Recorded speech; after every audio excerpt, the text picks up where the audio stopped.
Notre proclamation ce matin sera extraite de 1 Thessaloniciens, chapitre 5, versets 23 et 24. Comme à l'accoutumée, nous en ferons quelque chose de personnel. Lorsque Paul écrit « vous », nous traduisons « nous ». C'est ici particulièrement approprié, car nous allons aborder les événements relatifs au retour du Seigneur. Et ces passages de l'Écriture se réfèrent spécifiquement à notre degré de préparation à son retour. Que le Dieu de paix nous sanctifie lui-même tout entier, et que tout notre être, l'esprit, l'âme et le corps soient conservés irrépréhensibles lors de l'avènement de notre Seigneur Jésus-Christ. Celui qui nous a appelés est fidèle et c'est lui qui le fera. Je pense que ce serait une bonne chose si chacun d'entre vous disait cela, pour en faire sa prière personnelle et sa proclamation. Nous allons le dire à haute voix, puis vous le répéterez après nous. Que le Dieu de paix lui-même nous sanctifie tout entier, et que tout notre être, l'esprit, l'âme et le corps soient conservés irrépréhensibles lors de l'avènement de notre Seigneur Jésus-Christ. Celui qui nous a appelés est fidèle, et c'est lui qui le fera. Amen. Maintenant, nous en arrivons aux deux dernières des grandes doctrines de fondation, la résurrection des morts et le jugement éternel. Dans cette réunion, je traiterai de la résurrection des morts et dans la suivante, j'aborderai le jugement éternel. Il nous faut comprendre le sens du mot résurrection. Le mot grec qui est ici traduit signifie littéralement « se le relever hors d'eux ». Ainsi donc, la résurrection, c'est se relever hors de la mort et hors de la tombe. Dans le passage de l'Écriture que nous venons de citer, nous avons vu que l'homme est fait de trois éléments, l'esprit, l'âme et le corps. Il est important de comprendre que c'est le corps qui meurt et que c'est le corps qui va ressusciter. L'esprit et l'âme n'ont pas besoin de ressusciter, car ils ne sont jamais entrés dans la mort. Nous sommes donc en train de parler de la résurrection des corps. Ceci est très important. Bien, ce matin, je voudrais juste un peu aborder ce que la Bible nous apprend sur ce qui arrive après la mort. Je me suis rendu compte que c'est un sujet qui présente un intérêt universel. La culture ou la nationalité à laquelle vous appartenez n'ont pas beaucoup d'importance en l'occurrence. Tout le monde est intéressé par ce qui arrive après la mort. La Bible donne une image assez claire.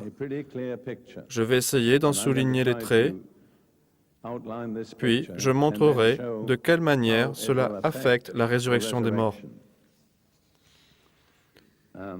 Dans Luc chapitre 16, versets 22 à 26,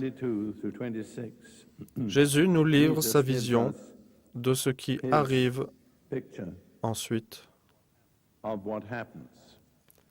Je tiens à souligner qu'à aucun moment il n'est dit qu'il s'agit d'une parabole, car le mot parabole n'est pas utilisé en liaison avec ce passage.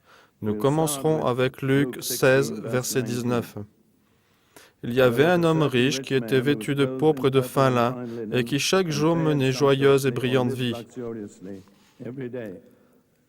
Un pauvre, nommé Lazare, était couché à sa porte, couvert d'ulcères et désireux de se rassasier des miettes qui tombaient de la table du riche. Et même les chiens venaient encore lécher ses ulcères. Le pauvre mourut et il fut porté par les anges dans le sein d'Abraham.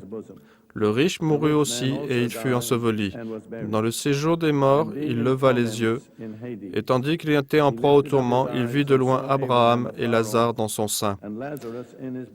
Il s'écria, « Père Abraham, aie pitié de moi, et envoie Lazare pour qu'il trempe le bout de son doigt dans l'eau et me rafraîchisse la langue, car je souffre cruellement dans cette flamme. » Abraham répondit, « Mon enfant, souviens-toi que tu as reçu tes biens pendant ta vie et que Lazare a eu les maux pendant la sienne. Maintenant, il est consolé et toi, tu souffres. D'ailleurs, il y a entre nous et vous un grand abîme, afin que tous ceux qui voudraient passer d'ici vers nous ne puissent le faire. » Le riche dit, « Je te prie donc, Père Abraham, d'envoyer Lazare dans la maison de mon père, car j'ai 5 frères. C'est pour qu'il leur atteste ces choses, afin qu'ils ne viennent pas aussi dans ce lieu de tourment. » Abraham répondit, « Ils ont Moïse et les prophètes, qu'ils les écoutent. » Et il dit, « Non, Père Abraham, mais si quelqu'un des morts va vers eux, ils se repentiront. » Et Abraham lui dit, « S'ils n'écoutent pas Moïse et les prophètes, ils ne se laisseront pas persuader quand même quelqu'un des morts ressusciterait. » L'expérience a démontré à quel point c'était vrai. Même quand Jésus ressuscita des morts, ceux qui ne croyaient ni Moïse ni les prophètes ne voulurent pas reconnaître ce qui était arrivé. Voilà une pensée très solennelle. Quelquefois, nous espérons une visitation terriblement surnaturelle en disant que si ça nous arrivait, nous croirions. Mais Dieu dit, « Tu as ma parole, elle te suffit. » Si tu la crois et que tu lui obéis, elle te portera jusqu'au bout. Maintenant, j'aimerais souligner certains aspects qui indiquent cette histoire de l'homme riche et de Lazare. Il y en a 5. Premièrement, il y a la persistance de la personnalité après la mort. L'homme riche était encore l'homme riche, et Lazare était encore Lazare.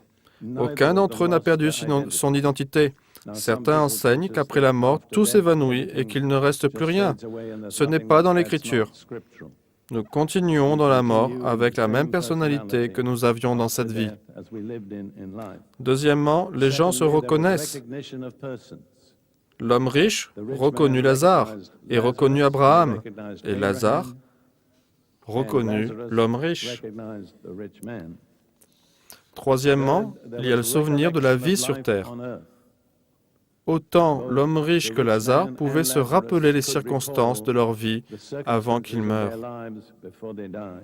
Quatrièmement, il y avait la conscience de leur condition présente. L'homme riche était dans les tourments, sa langue brûlant dans les flammes. Lazare était bien heureux et paisible dans le sein d'Abraham. Et cinquièmement, il y avait une totale séparation entre les justes et les injustes. Chacun d'entre eux avait une place déterminée et aucun ne pouvait traverser pour aller chez l'autre. Je vais répéter ces 5 points encore une fois car ils sont très très importants et ils contredisent beaucoup de théories qui sont avancées de nos jours. Numéro 1, il y avait la persistance de la personnalité, pas de perte d'identité. Numéro 2, il y avait la reconnaissance des personnes. Numéro 3, il y avait le souvenir de la vie sur terre. Numéro 4, il y avait la conscience de la condition actuelle, après la mort. Et numéro 5, il y avait une séparation totale entre les justes et les injustes. Bien. Maintenant, qu'arriva-t-il à ceux qui sont morts avant que Jésus ne meure lui-même et ne ressuscite d'entre les morts? Car cet événement a coupé en deux l'histoire humaine et la destinée de l'âme humaine avant et après la mort et la résurrection de Jésus n'est plus la même. La mort et la résurrection de Jésus produisent un changement. En vérité, dans l'univers tout entier. Ce fut l'événement le plus décisif de toute l'histoire de l'univers, et cela a eu des répercussions sur ce qui arriva à ceux qui étaient morts. Voyons maintenant ce qui s'est passé avant la mort de Jésus. Nous avons déjà vu dans cette histoire de l'homme riche et de Lazare que toutes les âmes ayant quitté la terre allaient dans un lieu appelé en hébreu le Sheol et en grec l'Hadès. Le mot grec « Hadès » signifie « le monde invisible ». Donc chacun, qu'il soit juste ou injuste, passe dans ce royaume que personne ne voit, l'Hadès ou le Sheol. C'était l'endroit destiné aux âmes défuntes, mais il y avait 2 zones complètement séparées pour les justes et pour les injustes. Notez que chacun est soit juste, soit injuste. Et comme je le disais hier, il n'y a rien entre les deux. Vous ne pouvez pas être à moitié juste ou à moitié injuste. Vous finirez soit dans un camp, soit dans l'autre. L'espace destiné aux justes est appelé le sein d'Abraham, ce qui signifie, je suppose, que Abraham, étant le père de tous les croyants, les accueille là et les console. C'est mon interprétation. Voyons, qu'est-il arrivé à Jésus quand il est mort? Jésus était un homme parfait. Lui aussi avait un esprit, une âme et un corps. Et il y a une déclaration différente au sujet de ces trois éléments dans sa personnalité. Dans Luc, chapitre 23, verset 46, nous découvrons ce qui est arrivé à l'esprit de Jésus quand il est mort. Luc, chapitre 23, verset 46, il est dit, « Jésus s'écria d'une voix forte. » Et je pense que ce qu'il cria fut, « C'est fini. Père, entre tes mains, je remets mon esprit. » Et en disant ces paroles, il expira son dernier souffle. Il mourut, il expira. Donc, il remit son esprit au Père. Il y a certaines choses que je ne peux expliquer. Je peux faire ces déclarations, mais il y a des zones dans lesquelles je ne saurais vous donner de plus amples explications. Qu'est-il arrivé à l'âme de Jésus? Dans Actes, chapitre 2, en parlant du jour de la Pentecôte, Pierre a cité le psaume 16 comme étant l'expérience de Jésus et non de David, le psalmiste. Et il dit, David parlait dans le psaume 16 au sujet de Jésus en ces termes, « J'ai continuellement l'Éternel sous mes yeux. Quand il est à ma droite, je ne chancelle pas. Aussi, mon cœur est dans la joie, mon esprit dans l'allégresse, et mon corps repose en sécurité, car tu n'abandonneras point mon âme dans le sépulcre. » Ainsi, l'âme de Jésus est descendue dans le royaume des âmes défuntes. C'est aussi dit dans 1 Pierre, chapitre 3, versets 18 et 19. 1 Pierre, chapitre 3, versets 18 et 19.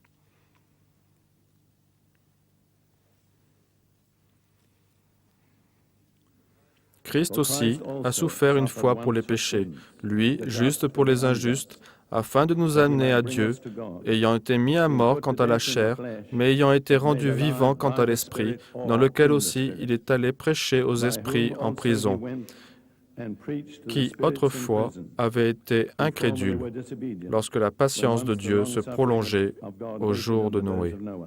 Ainsi, Jésus est allé dans l'Hadès. Il y a à ce sujet des choses que je ne peux pas vous expliquer, mais je peux vous dire ce qu'en dit la Bible. Il a fait une proclamation. Cette traduction dit « il a prêché », mais c'est le mot « il a proclamé ». Cela ne signifie pas nécessairement qu'il a prêché l'Évangile, mais il a fait une proclamation. Je pense qu'il a dit « à partir de maintenant, je suis le chef de cet endroit. J'ai les clés de la mort et de l'Hadès, et vous répondrez devant moi de tout ce qui se passera à partir de maintenant. » C'est juste ma théorie personnelle. Ça peut ne pas être juste. Pendant ce temps, le corps de Jésus était étendu dans la tombe. Dans Jean, chapitre 19, verset 40 et suivant, nous lisons ce qui est arrivé après sa mort sur la croix. Jean, chapitre 19, versets 40 à 42. Ils prirent donc le corps de Jésus et l'enveloppèrent de bandes avec des aromates, comme c'est la coutume d'ensevelir chez les Juifs.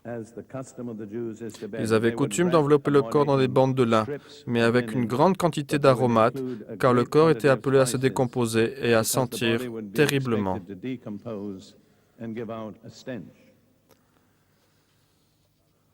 Or, il y avait un jardin dans le lieu où il avait été crucifié, et dans le jardin un sépulcre neuf, où personne encore n'avait été mis. Ce fut là qu'ils déposèrent Jésus. Nous n'avons pas besoin d'aller plus loin sur ce point. Nous avons également le récit de la façon dont les apôtres et les femmes, après la résurrection de Jésus, se rendirent au sépulcre. Ils savaient tous où son corps avait été enseveli, mais ils ne l'ont pas trouvé là. Loué soit Dieu. En fin de compte, qu'est-il arrivé à la personne de Jésus dans sa globalité? Il remit son esprit entre les mains du Père, son âme descendit dans l'Hadès, puis il y fit une proclamation et fit probablement bien d'autres choses, et son corps fut déposé dans la tombe. Mais quand il ressuscita, toute sa personnalité fut à nouveau réunie. Il était une personne complète, esprit, âme et corps. Ce qui s'est passé à travers la mort et la résurrection de Jésus eut des répercussions sur tout l'univers. Cela a également déterminé la destinée des âmes devant la mort. À partir de ce moment, après la résurrection de Jésus, la destinée des âmes des justes n'était plus de descendre dans l'Hadès. Elles ont une destinée différente et bien plus glorieuse. Laissez-moi vous donner 2 exemples. Quand ils lapidèrent Étienne et qu'il était sur le point de mourir, dans Actes chapitre 7, verset 57 et suivant. Ils poussèrent alors de grands cris en se bouchant les oreilles, et ils se précipitèrent alors tous ensemble sur lui, le traînèrent hors de la ville et le lapidèrent. Les témoins déposaient leurs vêtements aux pieds d'un jeune homme nommé Saül, et ils lapidaient Étienne, qui priait et disait « Seigneur Jésus, reçois mon esprit ». Il savait que son esprit devait rejoindre directement Jésus. Voilà le changement qui s'est produit par la mort et la résurrection de Jésus. Puis s'étant mis à genoux, il s'écria d'une voix forte, « Seigneur, ne leur impute pas ce péché ». Et parce que Étienne fit cette prière, Saul de Tarse put être sauvé. Si Étienne ne l'avait pas déchargé de cette culpabilité, il n'aurait jamais pu être sauvé. C'est merveilleux quand on y pense. Mais je voudrais souligner que pour le vrai croyant qui a été lavé dans le sang de Jésus et vit fidèlement pour Dieu, la destinée devant la mort, c'est que l'Esprit monte directement vers Jésus. Paul aussi se réfère à cela dans Philippiens chapitre 1. Il dit qu'il ne sait quoi préférer, rester ici-bas ou partir et être avec Jésus. C'est ce qu'il dit. Philippiens chapitre 1, verset 23. Je suis pressé des 2 côtés, j'ai le désir de m'en aller et d'être avec Christ, ce qui de beaucoup est le meilleur. Mais à cause de vous, il est plus nécessaire que je demeure dans la chair. Donc Paul, à ce moment précis, est tout à fait confiant que s'il mourait, il serait avec Christ. C'est le grand changement apporté par la mort et la résurrection de Jésus.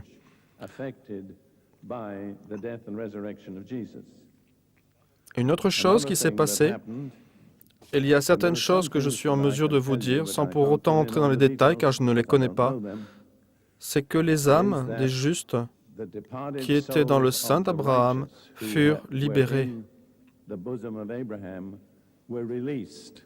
Regardons cela dans Éphésiens chapitre 4.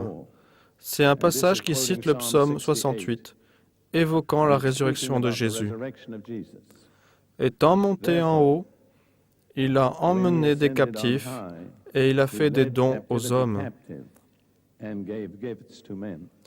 Ma compréhension de ce passage, et beaucoup de commentateurs pensent de même, c'est que l'expression « il a emmené des captifs » signifie qu'il libéra les âmes des justes et les fit monter avec lui aux cieux. Voyez-vous, ils ne pouvaient pas monter tant que le prix pour le péché n'avait pas été payé réellement. Dieu les accueillit comme justes parce qu'ils avaient mis leur foi dans un sacrifice qui n'avait pas encore eu lieu. Ils avaient espéré dans le sacrifice promis, mais jusqu'à ce que le sacrifice ait été réellement offert, le sacrifice de Jésus sur la croix, ils ne pouvaient être libérés. Mais après s'être sacrifié lui-même, il descendit au Hadès et d'une certaine façon, il est pris avec lui. C'est ce que je crois personnellement. Ils avaient été les captifs de la mort, mais Jésus a emprisonné la captivité. Ils sont devenus les captifs de Jésus et de la justice, ce qui pour moi est très excitant. L'autre point qui me semble très important est le suivant. La résurrection de Jésus est la garantie de notre résurrection, c'est-à-dire si nous lui sommes totalement consacrés. Dans Colossiens, chapitre 1, verset 18, évoquant à nouveau la résurrection de Jésus, Paul dit, « Il est la tête du corps de l'Église. » Ainsi, Jésus est la tête, et nous autres croyants, nous sommes le corps. Il est également le commencement, le premier-né d'entre les morts, afin d'être en tout le premier, ou à la première place. Ainsi, il est le premier-né d'entre les morts. Il est le chef d'une toute nouvelle création. Il est le chef d'une nouvelle race, la race humano-divine, dans laquelle la nature de Dieu et de l'homme sont combinées en une seule personne. Il est la tête du corps, il est le premier-né d'entre les morts, et la résurrection est comparée à une naissance hors de la mort. C'est une image tellement magnifique. Dans une naissance par les voies naturelles, quelle est la première partie du corps qui apparaît en premier? La tête. C'est exact. Et quand la tête apparaît, que savez-vous? Vous savez que le reste du corps va suivre. Et c'est pourquoi la résurrection de Jésus est la garantie que son corps va le suivre dans la résurrection.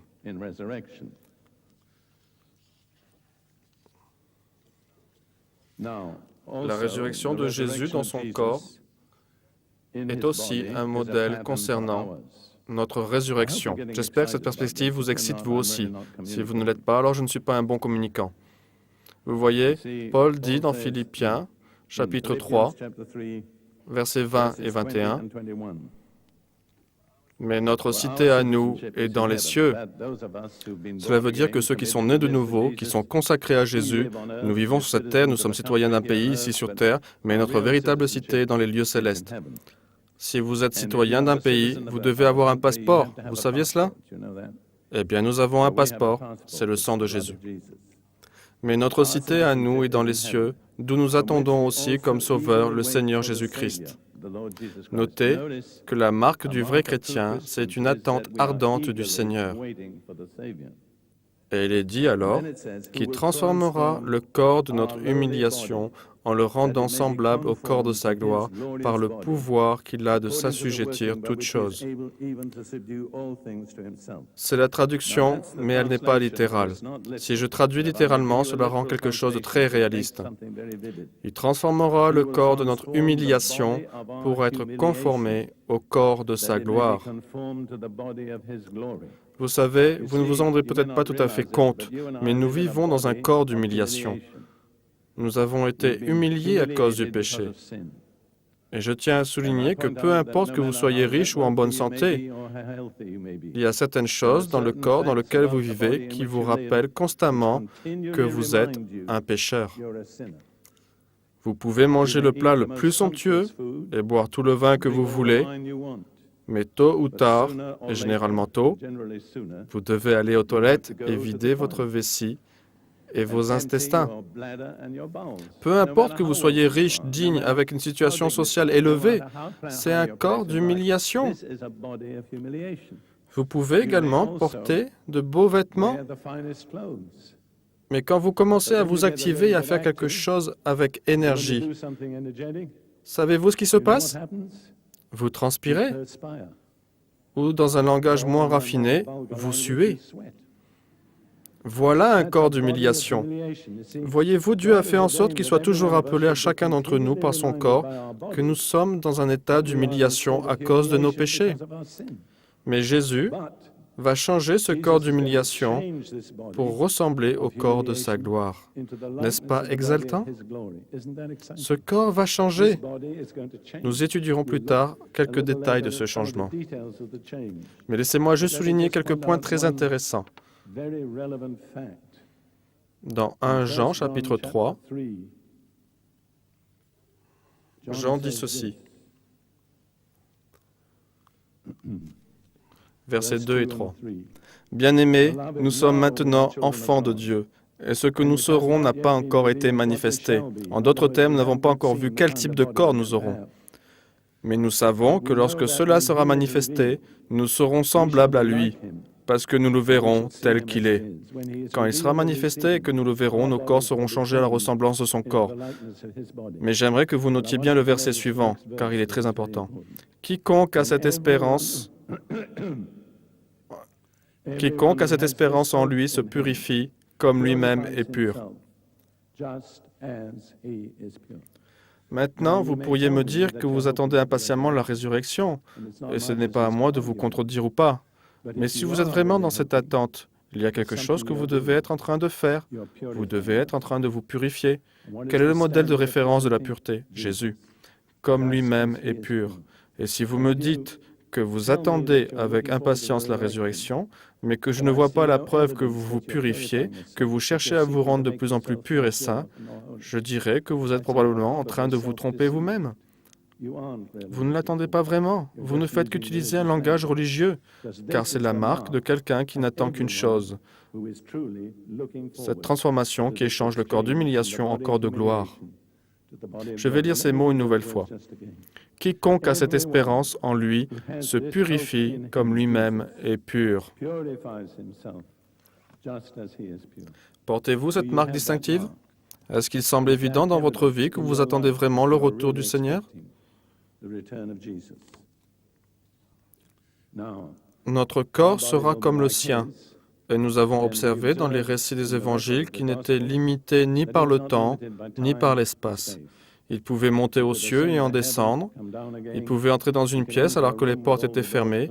Il pouvait apparaître sous une certaine forme à quelqu'un. Il avait, dirons-nous, un corps flexible. Je crois que nous aurons ce même type de corps. Certaines personnes disent « À quoi ressemblera ce corps ?» Paul traite de cette question dans 1 Corinthiens, chapitre 15, versets 35 et 38. 1 Corinthiens, chapitre 15, versets 35 et 38. 35 et 38.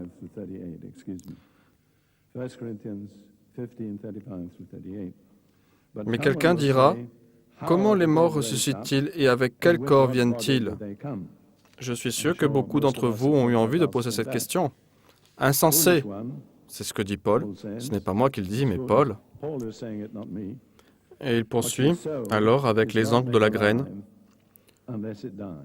Ce que tu sèmes ne reprend point vie s'il ne meurt. Et ce que tu sèmes, ce n'est pas le corps qui naîtra, c'est un simple grain, de blé peut-être, ou de quelque autre semence. Puis Dieu lui donne un corps comme il lui plaît, et à chaque semence, il donne un corps qui lui est propre.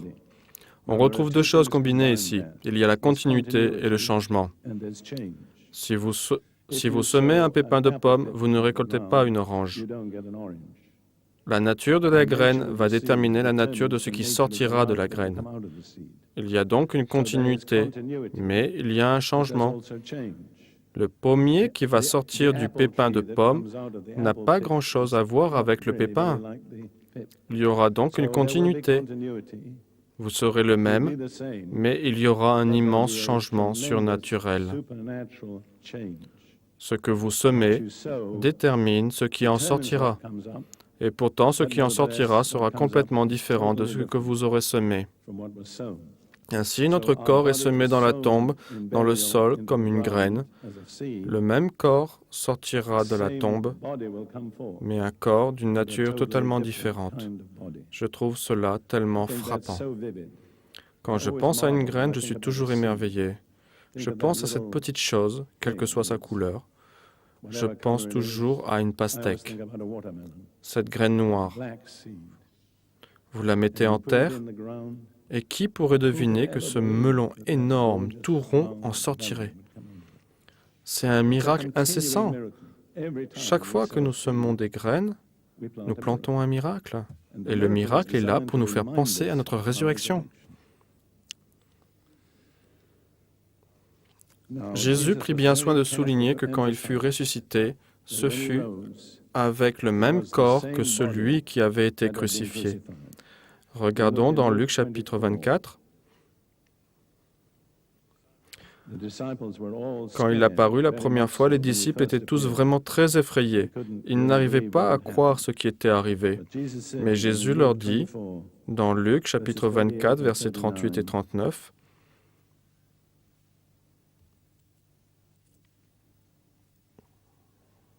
après son apparition suite à la résurrection. Mais il leur dit, « Pourquoi êtes-vous troublés? Et pourquoi pareille pensée s'élève-t-elle dans vos cœurs? Voyez mes mains et mes pieds, c'est bien moi. » Dans ses mains et dans son côté, il leur montra les preuves de sa résurrection. Il voulait rendre parfaitement clair que c'était le même corps, mais transformé. Dans Jean chapitre 20, nous trouvons un autre récit de la résurrection de Jésus.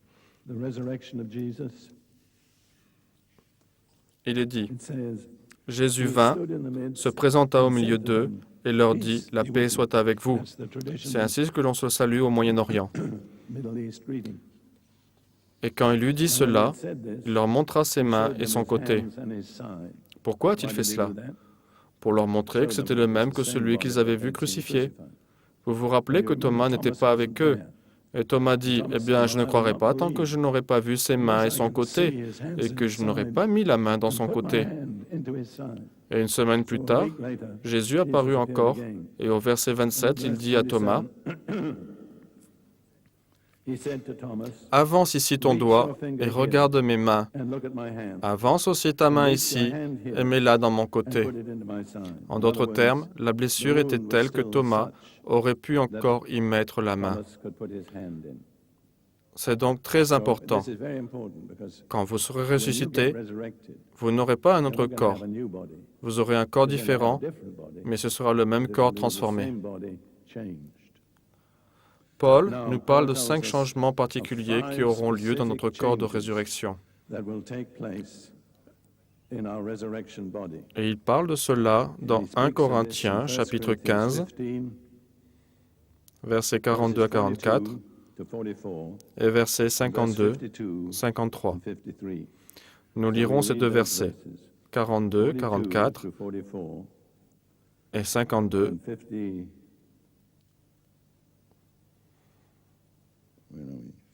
52 et 53.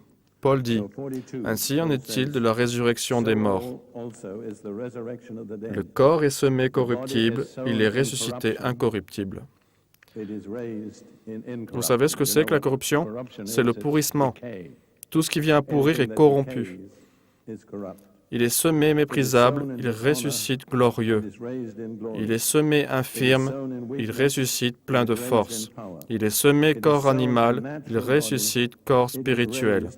Il y a un corps animal ou naturel, il y a un corps spirituel. C'est difficile à comprendre. Malheureusement, la traduction n'aide pas beaucoup. C'est l'un des problèmes de la traduction anglaise, et il semblerait que toutes les traductions rencontrent le même problème. Le mot grec est psouchekos, qui vient directement du mot psyché, qui signifie âme. Il n'y a qu'une seule traduction pertinente, c'est « de l'âme ». Il est semé corps de l'âme. Il ressuscite corps spirituel. Vous voyez ici la distinction entre l'esprit et l'âme. Quelques langues, par exemple le suédois, a un mot pour « de l'âme ». Même chose pour les Danois. Et la langue française devrait avoir ce mot traduit plus justement pour traduire ce que la Bible enseigne. Par exemple, dans 1 Corinthiens chapitre 2, Paul dit « L'homme animal ne reçoit pas les choses de l'Esprit de Dieu. » Mais toutes les traductions rendent cela par l'homme naturel, l'homme charnel, etc. Toutes obscurcissent la distinction incroyablement importante entre le spirituel et le domaine de l'âme. C'est donc semé, enterré, corps de l'âme, il ressuscite, corps spirituel. Maintenant, si vous me demandiez de vous expliquer cela, je ne suis pas sûr de pouvoir le faire. Mais je sais ce que cela illustre. Ma vision des choses, c'est que dans votre corps, c'est l'âme qui décide. Si vous voulez aller dehors, votre âme dit « allons dehors » et mes pieds obéissent. Et donc, dans un sens, notre esprit est sous la dépendance de notre âme. Vous vous souvenez de ce que David disait à son âme? « Mon âme, loue le Seigneur. Allez, bouge-toi. » L'esprit, voyez-vous, voulait louer le Seigneur, mais l'âme tardait un peu à y répondre. C'était apparemment le cas. Nous devons faire bouger notre âme par le biais de notre esprit pour faire ce qui est bien. Nous savons que nous devrions louer le Seigneur, mais notre âme est lente à le faire, et du coup, nous devons la secouer pour qu'elle le fasse. Peut-être que cette explication ne vous satisfait pas, mais c'est la meilleure que je peux vous donner. Quand il sera ressuscité, il sera un corps spirituel, c'est-à-dire que l'esprit prendra directement le contrôle du corps. Comment? Je n'en sais rien. Il y a des années, il y avait un homme, un barbier, au Danemark, là où vivait ma première femme, qui était assez simplé. Mais il dit un jour, « J'ai fait un rêve. » Et il dit, « J'étais dans une espèce de corps et je pointais du doigt là où je voulais aller. Si je voulais aller vers le haut, je pointais vers le haut et j'allais vers le haut. Si je voulais aller vers la droite, je pointais vers la droite. Si je voulais aller vers la gauche, je pointais vers la gauche. Là où je pointais avec le doigt, mon corps y allait. » Je pense que c'est comme ça, un corps spirituel.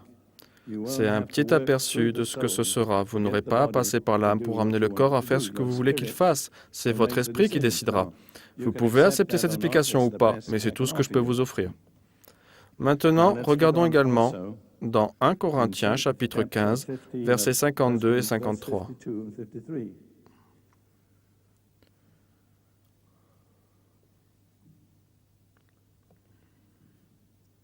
Il est dit, « En un instant, en un clin d'œil, à la dernière trompette, la trompette sonnera et les morts ressusciteront incorruptibles et nous serons changés. Car il faut que ce corps corruptible revête l'incorruptibilité et que ce corps mortel revête l'immortalité. Ce qui est corruptible, c'est ce qui est sujet à la déchéance. La mortalité, c'est ce qui est sujet à la mort. Ainsi, si vous prenez ces deux passages ensemble, il y a 5 changements spécifiques qui ont lieu dans nos corps. Du corruptible à l'incorruptible. Ce qui est sujet à la déchéance n'est plus sujet à la déchéance. Du mortel à l'immortel. Ce qui est sujet à la mort n'est plus sujet à la mort. Du méprisable à la gloire. Là où quiconque ayant été enterré devient une chose assez pitoyable, dans un sens, c'est ce que l'on devient quand on descend dans la fosse. Quand nous ressuscitons dans la gloire. C'est dans la faiblesse que nous sommes semés, mais c'est dans la force que nous ressuscitons. Et il est semé, ainsi que nous l'avons dit, en corps de l'âme. Il ressuscite en corps spirituel. Je vais récapituler ces 5 changements à nouveau. Du corruptible à l'incorruptible, du mortel à l'immortel, du déshonneur à la gloire, de la faiblesse à la force, et de l'âme au spirituel. La résurrection de Jésus est un élément absolument fondamental de la doctrine chrétienne. Nous ne pouvons la mettre de côté et continuer de nous appeler chrétiens.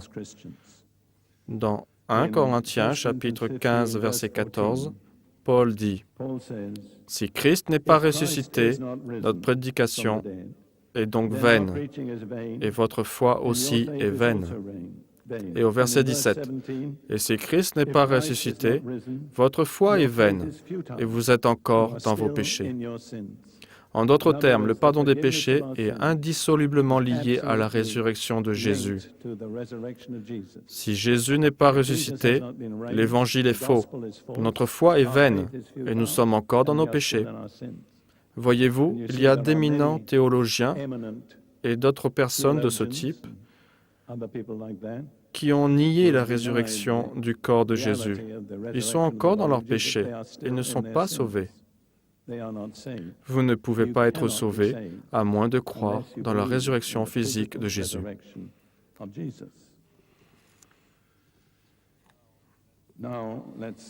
Poursuivons maintenant sur l'attestation de la résurrection de Jésus. Quelles sont les preuves que la Bible nous donne de la résurrection de Jésus? Ce qui est intéressant, c'est que la première preuve qui nous est donnée n'est pas le témoignage oculaire. La première preuve est le témoignage des Écritures qui prévaut sur le témoignage humain. Lisons quelques passages tirés de l'Ancien Testament qui annoncent la résurrection de Jésus. C'est un sujet très, très intéressant et j'aimerais avoir plus de temps pour le traiter. Mais regardons un passage de 1 Pierre, chapitre 1, versets 10 à 12. Les prophètes qui ont prophétisé touchant la grâce qui vous était réservée ont fait de ce salut l'objet de leurs recherches et de leurs investigations, voulant voulant sonder l'époque et les circonstances marquées par l'Esprit de Christ qui était en eux, et qui attestait d'avance les souffrances de Christ et la gloire dont elles seraient suivies. Il leur fut révélé que ce n'était pas pour eux-mêmes, mais pour vous, qu'ils étaient les dispensateurs de ces choses, que vous ont annoncées maintenant ceux qui vous ont prêché l'Évangile. Ainsi, les prophètes de l'Ancien Testament avaient un vrai dilemme. Je me demande si vous pouvez comprendre cela, car c'est un dilemme incroyable. Pierre dit que l'Esprit de Christ était en eux, l'Esprit du Messie. Ainsi, sous l'aspiration, ils ont parlé à la première personne de choses qui arriveraient à Jésus et qui ne leur sont jamais arrivées. Et cela a dû être difficile. Je ne sais si vous vous êtes jamais mis dans la peau de ces vieux prophètes de l'Ancien Testament. Ils ont annoncé les choses les plus extraordinaires sur eux-mêmes qui ne leur sont jamais arrivées. Laissez-moi vous donner juste 2 exemples. Dans le psaume 22,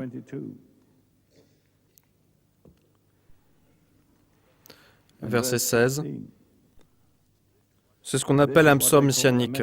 En d'autres mots, une démonstration de la révélation du Messie. David parle à la première personne et il dit « Car des chiens m'environnent, une bande de scélérats rôde autour de moi, ils ont percé mes mains et mes pieds. » Cela n'est jamais arrivé à David. Comment pensez-vous qu'il se sentait quand il a dit ces paroles? Je n'en sais rien, mais c'était l'Esprit de Christ qui se manifestait en lui. Il parlait ainsi à la première personne de choses concernant le Messie et qui ne lui sont jamais arrivées. Nous pouvons lire aussi dans Ésaïe 50. Il y a quantité d'autres exemples. Je vous donne juste 2 exemples très significatifs. Ésaïe chapitre 50, verset 6. « J'ai livré mon dos à ceux qui me frappaient, et mes joues à ceux qui m'arrachaient la barbe. Je n'ai pas dérobé mon visage aux ignominies et aux crachats. » Cela ne s'est jamais passé dans la vie d'Ésaïe. C'est arrivé au cours du ministère de Jésus, mais cela fut écrit à la première personne. Comprenez-vous ce que je veux dire? C'était l'Esprit du Messie en eux, au travers du Saint-Esprit, qui prédisait ce qui arriverait au Messie, à Jésus, mais qui ne leur est jamais arrivé. Et il n'est donc pas étonnant qu'ils aient cherché de quelle époque ils étaient en train de parler. Je m'émerveille de la foi de ces hommes qui ont eu la foi de recevoir cela. Je remercie Dieu pour eux, car ce sont les premières confirmations de la résurrection de Christ qui sont annoncées dans les Écritures. Dans le psaume 16, qui est cité par l'apôtre Pierre le jour de la Pentecôte, nous trouvons une image étonnamment claire de la mort et de la résurrection de Jésus. Psaume 16, commençant au verset 8. J'ai continuellement l'Éternel sous mes yeux. Quand il est à ma droite, je ne chancelle pas. Cela aurait pu être vrai de David, mais c'était aussi vrai du Messie. Ce qui se passe en fin de compte, c'est qu'ils disent certaines choses qui sont vraies par rapport à leur expérience personnelle, puis ils pénètrent au-delà de leur expérience propre dans quelque chose qui ne leur est jamais réellement arrivé. Il poursuit. Aussi, mon cœur est dans la joie, mon esprit dans l'allégresse. Et si vous allez dans Actes chapitre 2, verset 26, vous découvrirez que ce qu'est la gloire. Pierre dit, ma langue est dans l'allégresse. Comprenez-vous? Je vous l'ai expliqué auparavant. Votre langue est votre gloire, car c'est le membre qui a été placé dans votre bouche pour vous rendre capable de glorifier Dieu. Il dit donc, mon cœur est dans la joie et ma langue dans l'allégresse, et mon corps repose en sécurité. C'est-à-dire, même si je vais mourir et être enterré, j'aurai l'espérance de la résurrection. Car tu n'abandonneras pas mon âme dans le sépulcre. Ceci indique que son âme devait aller dans le Sheol. Et tu ne permettras pas que ton bien-aimé voie la corruption. Son corps n'a jamais subi la corruption, bien qu'il soit resté un certain temps dans la tombe, car il n'avait jamais commis de péché, et le péché est l'aiguillon qui introduit la mort dans le corps. Il est dit alors dans le dernier verset, « Tu me feras connaître le sentier de la vie. Il y a d'abondantes joies devant ta face, des délices éternelles à ta droite. » Cela se réalisa quand Jésus fut ressuscité. Il retourna dans la présence du Père, et là, il y eut d'abondantes joies. Voilà, c'est un exemple. On en trouve un autre dans le psaume 71. Psaume 71, versets 20 et 21.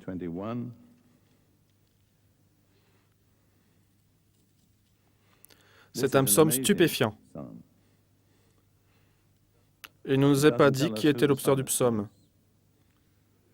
Vous pouvez chercher dans les notes si vous voulez, mais il s'adresse à Dieu et il dit, « Tu nous as fait éprouver bien des détresses et des malheurs, mais tu nous redonneras la vie, tu nous ramèneras la vie, tu nous feras remonter des abîmes de la terre. » Cela n'est jamais arrivé à aucun psalmiste. Tu relèveras ma grandeur et me consoleras à tous les niveaux. Cela ne s'applique qu'à Jésus. Il a été enseveli, il est revenu à la vie, il est ressuscité, et sa grandeur s'est accrue. Il est devenu le détenteur du nom qui est au-dessus de tout nom. Vous voyez, ça n'est jamais arrivé aux psalmistes, c'est arrivé à Jésus. C'est l'Esprit du Messie en eux qui témoignait avant l'heure des choses qui allaient se produire. Quand vous commencez à appréhender cette vérité, c'est la preuve la plus puissante de la résurrection de Jésus qui soit. Et il y a encore un passage très intéressant. Paul dit, dans 1 Corinthiens, il dit que l'Évangile consiste en 3 faits. Nous avons vu cela l'autre jour. Jésus est mort, selon les Écritures, il a été enseveli et il est ressuscité le 3e jour, selon les Écritures. Ne vous êtes-vous jamais interrogé sur le fait de savoir ce que l'Écriture dit sur sa résurrection le 3e jour? Je n'ai pu en trouver qu'un seul passage, et c'est extrêmement intéressant, car cela dépasse de beaucoup le contexte. Dans Osée, chapitre 6, versets 1 et 2, « Venez, retournons à l'Éternel, car il a déchiré, mais il nous guérira. Il a frappé, mais il bandera nos plaies. Il nous rendra la vie dans 2 jours. Il nous ramènera la vie. Le 3e jour, il nous relèvera et nous vivrons devant lui. » C'est une annonce très claire de la résurrection le 3e jour. Ce qui est intéressant, c'est qu'il n'est pas fait mention de lui au singulier, mais de nous au pluriel. C'est une révélation. Si vous regardez dans Éphésiens 2, vous verrez comment Paul reprend cette révélation. Voyez-vous, la prophétie ne fait pas que prédire des événements futurs, mais elle les annonce d'une telle façon qu'elle les explicite en même temps. Elle les interprète en même temps qu'elle les prédit. Et en voici un exemple parfait. Éphésiens 2, en commençant au verset 4. Ceci est écrit de tout vrai croyant. Éphésiens 2, en commençant par le verset 4. « Mon Dieu, qui est riche en miséricorde, à cause du grand amour dont il nous a aimés, nous qui étions morts par nos offenses. » C'est merveilleux. Il nous a aimés, même quand nous étions morts. Combien de personnes peuvent aimer un cadavre? Qu'a-t-il fait? 3 choses. Il nous a rendus à la vie avec Christ. C'est par la grâce que vous êtes sauvés. Il nous a ressuscités ensemble et nous a fait asseoir ensemble dans les lieux célestes en Jésus-Christ. Tout ceci est écrit au passé. Ainsi, à cause de notre identification avec Jésus, nous sommes rendus vivants. Nous sommes ressuscités. Et on ne s'arrête pas là. Nous sommes intronisés. C'est notre destinée. Et Paul ne l'écrit pas au futur. En essence, il dit que si vous pouvez le recevoir, vous partagez le trône avec Jésus dès maintenant. Mais c'est la réalisation de Osée dans chapitre 6, versets 1 et 2. Voyez comme l'Écriture interprète merveilleusement les choses par elle-même. Puis Paul donne une liste de témoins humains. Ce n'est pas insignifiant, mais c'est secondaire. Nous allons nous pencher là-dessus brièvement. 1 Corinthiens, chapitre 15, versets 5 et 8. Le verset 4 dit, « Et il est ressuscité le 3e jour selon les Écritures. » Verset 5, « Et qu'il est apparu à Céphas, puis aux 12. Ensuite est apparu à plus de 500 frères à la fois, dont la plupart sont encore vivants et dont quelques-uns sont morts. La plupart d'entre eux sont encore vivants, ce qui laisse supposer qu'ils devaient être très jeunes quand ils l'ont vu. Ensuite, il est apparu à Jacques, puis à tous les apôtres. Après eux tous, il m'est aussi apparu à moi, comme à l'avorton. » C'est la liste des témoins oculaires de la résurrection de Jésus. Selon la loi juive, le témoignage de 2 hommes était suffisant pour avérer un fait aux yeux de la loi. Mais Dieu a donné bien plus que 2 témoignages de la résurrection de Jésus.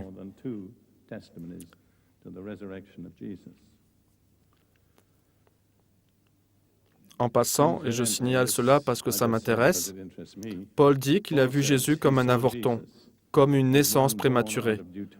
J'ai pensé à cela pendant longtemps. Paul était comme l'ombre annonciatrice du salut final d'Israël, préfigurant le moment où ils le verront. Mais Paul avait 2000 ans d'avance. Il était un prématuré. Vous pouvez ne pas être d'accord avec cela et être sauvé quand même. Maintenant, je voudrais aborder l'importance de la résurrection. Nous ne pouvons pas surestimer l'importance de la résurrection de Jésus. C'est le fait décisif de l'histoire de l'univers. Toute l'histoire de l'univers, pas seulement la race humaine, s'articule autour de la résurrection de Jésus. Tout d'abord, c'était la justification de Dieu sur Jésus. Souvenez-vous, 2 cours de justice l'avaient condamné à mort. Une cour séculière romaine, une cour religieuse juive. Puis il a été enseveli. Il était sous cette condamnation. Mais quand il est ressuscité, Dieu a justifié son Fils. Ceci est exprimé dans Romains, chapitre 1, versets 3 à 4. Et qui concerne son Fils, né de la postérité de David selon la chair, et déclaré Fils de Dieu avec puissance selon l'Esprit de sainteté par sa résurrection d'entre les morts. C'est une expression juive pour dire le Saint-Esprit, car en hébreu, le Saint-Esprit se dit l'Esprit de sainteté. Certains traducteurs ne réalisent pas que Paul écrivait en grec, mais pensait en hébreu. Déclaré Fils de Dieu avec puissance selon l'Esprit de sainteté par la résurrection d'entre les morts. Ainsi, quand Jésus est sorti du tombeau, Dieu a dit « J'ai renversé ces décisions injustes, j'ai justifié mon Fils. Il n'a jamais péché. La mort n'a pas prise sur lui. Et par mon Saint-Esprit, je l'ai ressuscité. » Vous voyez, c'est intéressant, je ne m'y attarderai pas, mais chaque étape essentielle de la rédemption implique les 3 personnes de la divinité. La conception de Jésus est venue du Père, à travers le Saint-Esprit, pour amener le Fils. Le ministère de Jésus, dit Pierre, Dieu a oint Jésus avec le Saint-Esprit et avec puissance. Le Père a oint le Fils avec le Saint-Esprit. La mort de Jésus. Il est dit, lui qui, par l'Esprit éternel, s'est offert à Dieu. Le Fils, par l'Esprit, est pour Dieu. La résurrection de Jésus. Le Père, par le Saint-Esprit, a ressuscité le Fils. Et la déclaration finale, le jour de la Pentecôte, Jésus a reçu du Père le don du Saint-Esprit et il l'a répandu sur ses disciples. Vous voyez à quel point la Trinité de Dieu est impliquée dans chaque étape majeure de la rédemption. C'est un peu comme si, et je dis cela avec un infini respect, aucune personne de la Trinité ne voulait rester à l'écart de cette glorieuse visitation de la race humaine. Dieu s'intéresse à nous bien plus que nous ne le pensons. En ce qui me concerne, ça me parle énormément. La personne de Dieu, dans sa totalité, était complètement impliquée dans chaque étape majeure du processus de la rédemption. Donc, la résurrection de Jésus est le fondement de notre justification. S'il n'était pas ressuscité, nous serions encore dans nos péchés. Paul dit dans Romains chapitre 4, versets 25 et 26, « Jésus, notre Seigneur, lequel a été livré pour nos offenses et est ressuscité pour notre justification. S'il n'était pas ressuscité, nous n'aurions pu être justifiés. Nous serions encore dans nos péchés. » Puis il dit au sujet du salut, dans Romains chapitre 10, versets 9 et 10, Romains 10, chapitre 9 et 10. Si tu confesses de ta bouche le Seigneur Jésus, et si tu crois dans ton cœur que Dieu l'a ressuscité des morts, tu seras sauvé. Car c'est en croyant du cœur qu'on parvient à la justice, selon ce que dit l'Écriture. Quiconque croit en lui ne sera point confus. Voyez-vous, si vous ne croyez pas que Dieu a ressuscité Jésus d'entre les morts, vous ne pouvez pas être sauvé. C'est un point essentiel du salut. Malheureusement, il y a de très nombreux chrétiens de nom qui ne croient pas dans la résurrection physique. Aucun d'eux ne peut connaître la paix et la joie de savoir ses péchés pardonnés, et peu importe la position qu'ils occupent dans l'Église. La résurrection est donc la garantie que Jésus a le pouvoir de nous sauver. Dans Hébreux chapitre 7, verset 25, il est dit «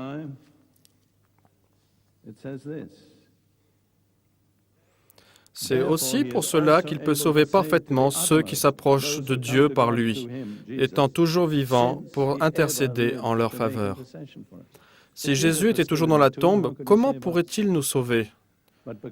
Mais parce qu'il est à la droite de Dieu, parce qu'il a expié nos péchés, parce que toute autorité sur la terre et dans le ciel lui a été donnée, il est rendu capable de nous sauver parfaitement. J'aime beaucoup cette phrase. Quelqu'un a dit du plus bas au plus haut. Il n'existe aucune limite à la puissance de Jésus pour sauver. Il a tout pouvoir. Puis, et ceci est aussi très important, la résurrection est l'accomplissement de la rédemption. Écoutez bien, notre destination finale n'est pas le ciel. C'est merveilleux d'aller au ciel, mais ce n'est qu'une halte provisoire. Car pendant que notre esprit va au ciel, notre corps est encore en train de pourrir dans la tombe. Le salut n'est pas complet. Jésus est mort pour toutes les personnes. Son salut inclut l'esprit, l'âme et le corps. Et ce salut ne sera complet qu'avec la résurrection. Paul le disait clairement. Il dit dans Philippiens, chapitre 3, versets 10 et suivants, il dit que le but et l'objet de cette vie ici-bas, c'est afin de connaître Christ et la puissance de sa résurrection et la communion de ses souffrances en devenant conforme à lui dans sa mort, pour parvenir, si je puis, à la résurrection d'entre les morts. Son souci n'était pas d'aller au ciel. Son ambition était de parvenir à la résurrection d'entre les morts. Grâce à Dieu, quand nous mourrons, notre esprit ira au ciel. Mais ce n'est pas l'accomplissement de la rédemption, car notre corps n'a pas encore bénéficié de sa rédemption. Paul porte ses regards sur la résurrection, et il dit quelque chose de très puissant. Il dit, « Si je puis parvenir à la résurrection d'entre les morts. » Paul ne pensait pas que ressusciter était acquis. Chers frères et sœurs, vous ne pouvez pas vous laisser aller jusqu'à la résurrection. Si vous ne faites que vous laisser aller, vous finirez ailleurs. Cela demande une consécration et une détermination authentique et très sérieuse. Je suis désolé de dire que j'ai rencontré des milliers de chrétiens qui ne prennent pas ces choses suffisamment au sérieux. Si Paul disait, pour parvenir par tous les moyens à la résurrection, qui êtes-vous ou qui suis-je pour dire que nous y arriverons de toutes les façons? Sommes-nous au même niveau spirituel que Paul? Probablement pas. Mais même Paul ne considérait pas que c'était acquis d'avance. Il ajoute au verset suivant, « Ce n'est pas que j'ai déjà remporté le prix ou que j'ai déjà atteint la perfection, mais je cours pour tâcher de le saisir, puisque moi aussi j'ai été saisi par Jésus-Christ. Frère, je ne pense pas l'avoir saisi, mais je fais une chose. Oubliant ce qui est en arrière et me portant vers ce qui est en avant, je cours vers le but pour remporter le prix de la vocation céleste de Dieu en Jésus-Christ. » Paul était un homme résolu. Il disait, « Je ne suis pas arrivé, je n'ai pas atteint » au moment où il parlait. Mais il dit, « Il y a une chose à faire. Je cours vers le but. J'ai une ambition et une volonté suprême. Être là quand les morts en Christ ressusciteront. » Et quand vous imaginez à quoi cela ressemblera, frères et sœurs, ce serait une honte de le rater. Vraiment. Ce n'est pas possible pour nos esprits limités de concevoir la gloire et la puissance qui sera libérée quand ces corps faibles, corruptibles, seront brusquement et glorieusement transformés à la ressemblance du corps de Jésus. N'est-ce pas merveilleux? Pour moi, ça l'est. En fait, il me faut m'arrêter et réfléchir un moment là-dessus. Romains chapitre 8, verset 23 le dit également. En d'autres termes, le salut n'est achevé qu'avec la résurrection. Romains chapitre 8, verset 23.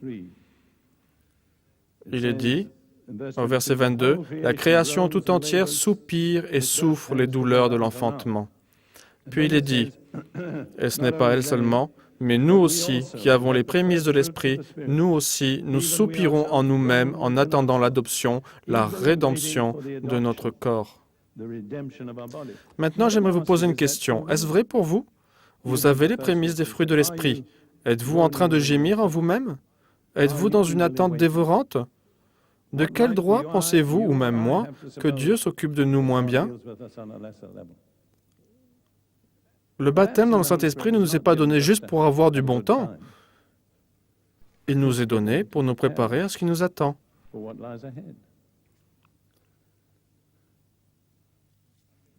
Je sens une très grande solennité jusqu'à ce moment précis. Ce que je voudrais dire encore au sujet de la résurrection, c'est que c'est la consommation de notre union avec Jésus. 1 Thessaloniciens, chapitre 4, verset 17, dit ceci. Ensuite, nous les vivants qui serons restés, nous serons tous ensemble enlevés avec eux, avec les morts qui seront ressuscités, sur des nuées à la rencontre du Seigneur dans les airs. Ceci est très intéressant, car il existe deux mots grecs pour désigner l'air. L'un décrit l'air raréfié des couches supérieures, l'autre l'air plus proche de la surface de la Terre. Le mot utilisé ici est l'air inférieur. Nous n'irons donc pas très loin au-dessus de la Terre pour rencontrer le Seigneur. Ensuite, nous les vivants, qui serons restés, nous serons tous ensemble enlevés avec eux sur des nuées, à la rencontre du Seigneur dans les airs, et ainsi nous serons toujours avec le Seigneur. Après cela, plus de séparation. Nous serons pour toujours avec le Seigneur, et nous serons pour toujours les uns avec les autres. J'ai une épouse que j'aime profondément et qui m'a quitté la première. Mais un jour, nous serons réunis pour toujours. Chers frères et sœurs, ne ratez pas cela. C'est la pire des tragédies de votre vie si vous ratez cela. C'est urgent, c'est quelque chose de sérieux.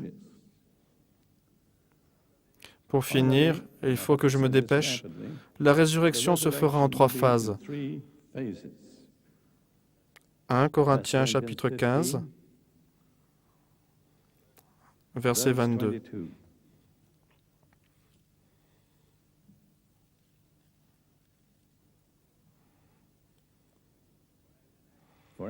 Et comme tous meurent en Adam, de même aussi tous revivront en Christ, mais chacun en son rang.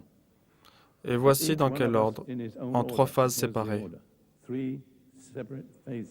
D'abord Christ, les prémices, puis ceux qui sont à Christ lors de son avènement, et finalement la fin, la résurrection finale de tous les morts qui resteront. Pour qui Jésus va-t-il revenir? Pour ceux qui appartiennent à Christ. Il ne revient pas, ce n'est pas un voleur. Il ne prendra rien ni personne qui ne lui appartient pas. Lui appartenez-vous? C'est une question importante. Ce sont ceux pour qui il revient. Il est appelé les prémices. Voici un dernier passage de la Bible qui est vraiment très exaltant. Je crois que c'est dans Lévitique 9.